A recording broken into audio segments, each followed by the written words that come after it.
हारिस रऊफ से जब भी मैं बात करता हूं कि आप 150 की स्पीड पे बॉल करते हैं, यहां तक आप पहुंच सकते हैं, आपको वेरिएशन की जरूरत नहीं है, आपके पास शेयर पेस है, उसके ऊपर ही आप रख दें, कोई माइका लाल सीधी हिट नहीं लगा सकता। या वास्तविकता के साथ जागो।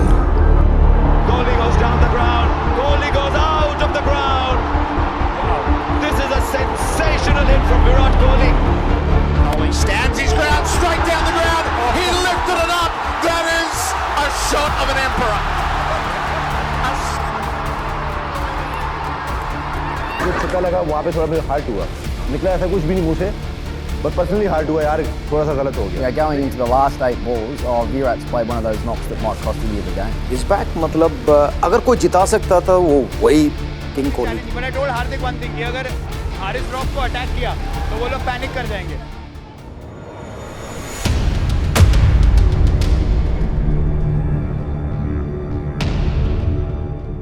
उस ऐतिहासिक पारी के बाद पाक के पेस अटैक का घमंड चूर हो चुका था।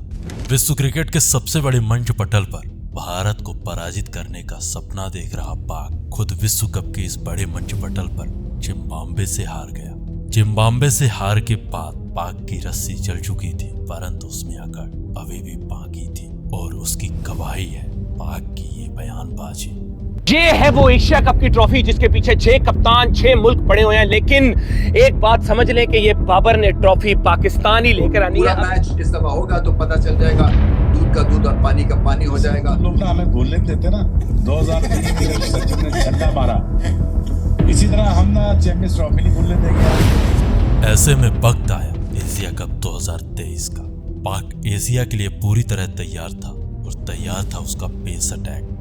घनघोर बादलों के बीच मैच प्रारंभ होता है। टॉस जीतकर रोहित शर्मा ने पहले बल्लेबाजी करने का फैसला किया। टीम इंडिया के ये दोनों ओपनर बड़ी समझदारी के साथ बल्लेबाजी कर रहे थे, लेकिन बारिश के बाद बाबर का हर तीर निशाने पर लगा। Team India back to back अपने 4 विकेट खो देती है। शाहीन की शानदार वापसी से भारत के लिए ये मैच 21 और 22 का रूपांतरण था, परंतु किशन और हार्दिक ने टीम इंडिया को संभालने का प्रयास किया। इन दोनों के संघर्ष से भारत एक बार फिर से खेल में वापस आ गया। इन दोनों के बीच बढ़ती साझेदारी को देख बाबर ने साझेदारी को तोड़ने के लिए रऊफ की रफ्तार का सहारा लिया। रऊफ के इस रफ्तार से किशन का बल्ला गिरफ्तार हो गया। किशन को आउट करने के बाद रऊफ का ये रिएक्शन उसके अहंकार का उबाल था। अपने अहम में चूर रऊफ ईशान किशन के साथ बदतमीजी करते और युवा किशन को बाहर जाने का इशारा किया। रऊफ के इस इशारे से संपूर्ण भारत आग बबूला हो चुका था।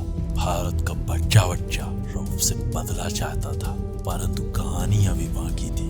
भारत एशिया कप के सुपर 4 में जगह बना चुका था, परंतु सबके सामने अभी भी एक ही सवाल था, आखिर भारत कब लेगा उस बर्ताव का बदला? कौन तोड़ेगा रऊफ के रफ्तार का अहंकार?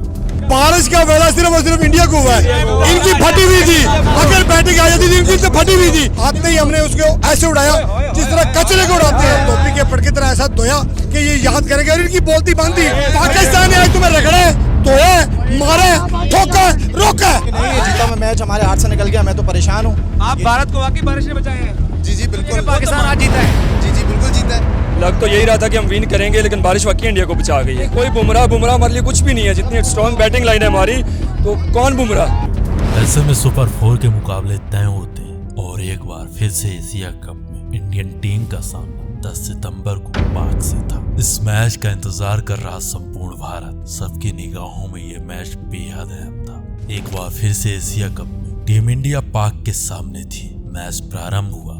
बाबर ने टॉस जीतकर अपने पुरानी चाल का अनुसरण किया। उसके इस फैसले का इंतजार कर रहे भारतीय शेर पाक के प्रमुख गेंदबाज यानी बाम अस्त्र अफरीदी पर प्रहार करना प्रारंभ कर दिया।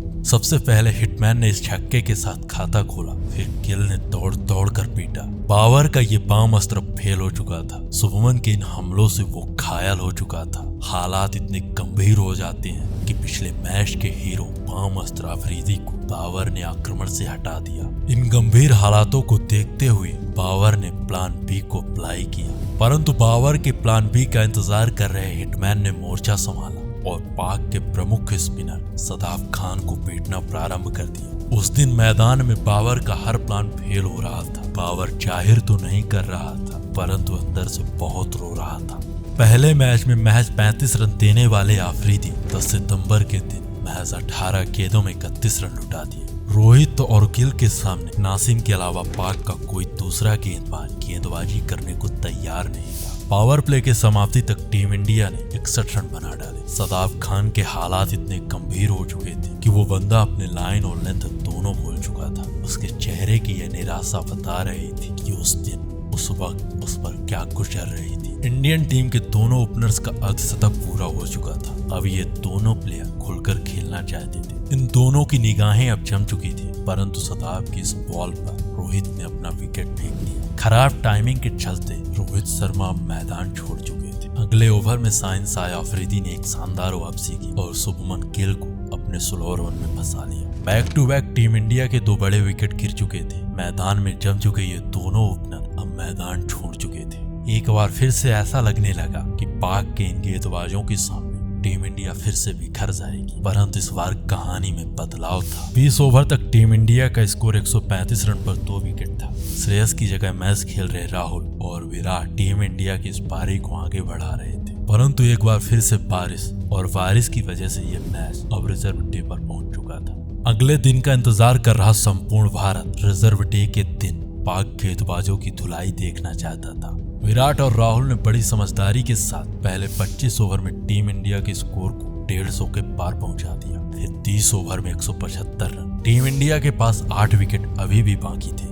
दूसरे दिन के खेल से पहले खबर आती है कि पिछले मैच में अपने रफ्तार का घमंड दिखाने वाले रऊफ इस मैच से बाहर हो चुके। ऐसे में पावर की समस्याएं बढ़ रही थी और टीम इंडिया के बल्लेबाजों का आक्रमण पाक गेंदबाजों पर जारी था। अपने परिस्थितियों को देखते हुए केएल राहुल ने अब पाक गेंदबाजों पर प्रहार करना प्रारंभ किया। केएल ने सबसे पहले पाक के बुजुर्ग वरिष्ठ इफ्ती चाचा को अपना शिकार बनाया और चाचा के इस ओवर में अपने हाथ साफ करते हुए इस छक्के और इस चौके के साथ भीषण विध्वंस की शुरुआत की। 33वें ओवर में एक बार फिर से बाबर ने इफ्ती चाचा को बॉल थमा दी। चाचा के इस ओवर में विराट और राहुल दोनों ही बड़े प्रहार करते हैं। लंबे समय बाद टीम इंडिया में वापसी कर रहे राहुल अब पाक गेंदबाजों पर कदर मचा रहे थे। विराट का अर्धशतक आ चुका था। राहुल अपने शतक की ओर बढ़ रहे थे और 40 ओवर का खेल खत्म हो चुका था। टीम इंडिया के खाते में 251 रन थे। पारी में अभी भी 10 ओवर का खेल बाकी था और टीम इंडिया के हाथ में 8 विकेट बाकी थे। यहाँ से टीम इंडिया के सामने अब सिर्फ एक ही लक्ष्य था, पाक के हर गेंदबाज को अपना निशाना बनाओ और जितना हो सके उससे कहीं ज्यादा कूदो। अब बाबर के पास उसका कोई प्लान बी नहीं था, क्योंकि रऊफ के बाद अब नासिम भी मैदान छोड़ चुके। ऐसे में भारतीय बल्लेबाजों के आक्रमण से बचने के लिए बाबर ने अपने टीम के सबसे बुजुर्ग इफ्ती चाचा के हाथ में बॉल थमा दी। इफ्ती के इस ओवर में विराट ने 16 रन जड़ दिए। टीम इंडिया के ये दोनों बल्लेबाज पाक पर पलटवार कर चुके थे। इनके प्रहार से टीम इंडिया 45 ओवर में 300 के पार पहुंच चुकी थी। 47वें ओवर में इस 2 रन के साथ केएल का शतक पूरा होता है। 38वें ओवर में इस 1 रन के साथ द किंग विराट का शतक पूरा हो चुका था। 48 ओवर तक टीम इंडिया 330 के पार पहुंच चुकी थी। अब अंतिम 2 ओवर का खेल बाकी था और अंतिम 2 ओवर में टीम इंडिया के दोनों बल्लेबाजों ने पाक गेंदबाजों को 26 रन कूट दिए। अब 50 ओवर का खेल खत्म हो चुका था। टीम इंडिया के खाते में 356 रन थे। विराट तरन मसीन कोहली ने अपराजय अजय 122 रनों की ताबड़तोड़ पारी खेली। इस पारी के दौरान विराट ने 3 छक्के और 9 चौके लगाए। वहीं दूसरी तरफ से केएल राहुल महज 106 गेंदों में 111 रनों की पारी खेली। ये रहा टीम इंडिया के बल्लेबाजों का स्कोर कार्ड और ये रहा पाक गेंदबाजों का स्कोर कार्ड। ये मैच जीतने के लिए पाक को अगले 300 गेंदों में 357 रनों की चुनौती थी। ऑन पेपर ओडीआई की नंबर 1 टीम, एक ऐसी टीम जिसके पास विश्व का सर्वश्रेष्ठ बल्लेबाज था, जिस टीम के कई बल्लेबाज आईसीसी के टॉप रैंकिंग में शामिल थे, उसके लिए 357 रनों का लक्ष्य कोई विशेष लक्ष्य नहीं। पूरी दुनिया जानती थी कि पाक के ये बल्लेबाज कितने विस्फोटक, कितने खतरनाक हैं। इनके सामने 357 रनों का ये लक्ष्य एक पौना सा लक्ष्य था। लेकिन हद तो तब हो गई जब पाक के इन बल्लेबाजों के बल्ले से बॉल टच नहीं हो रही थी। शुरुआती 4 ओवर में पाक के ये बल्लेबाज महज 17 रन बना पाते हैं। 5वें ओवर में जसप्रीत बुमराह ने इमाम को इस पाप से मुक्त किया और पवेलियन की राह पकड़ा दी। इमाम के आउट होते the man the myth the power the Zimbabwe मैदान पर आते। बाबर की इस एंट्री से संपूर्ण पाक को विश्वास था कि आज बाबर का दौरा आएगा और बाबर की इकलौती पारी से संपूर्ण भारत पराजित हो जाएगा। परंतु पाक की उम्मीदों में तब झटका लगा जब पाक का ये बाबर बुमराह की तैयारी करके आया था और हार्दिक से बोल्ड हो गया। 11वें ओवर में हार्दिक की इस बॉल पर बाबर 3 स्टंप 2 गिल्लियों के साथ पांचों खाने चित हो। बाबर का ये चेहरा बता रहा था कि ये बॉल बाबर की समझ से परे थी।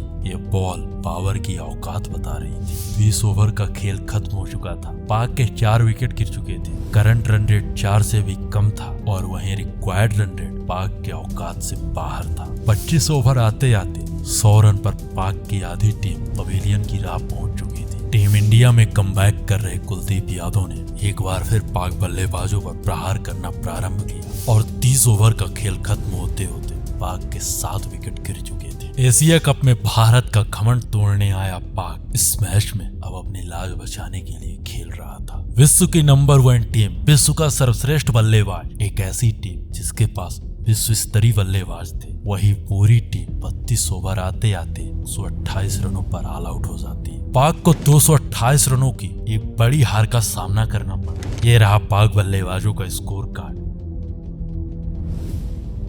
ये रहा टीम इंडिया के गेंदबाजों का स्कोर। जसप्रीत बुमराह ने 5 ओवर में 1 मिडन फेंक करके 1 विकेट लिया। वहीं कुलदीप ने पाक के 5 बल्लेबाजों को अपना शिकार बनाया।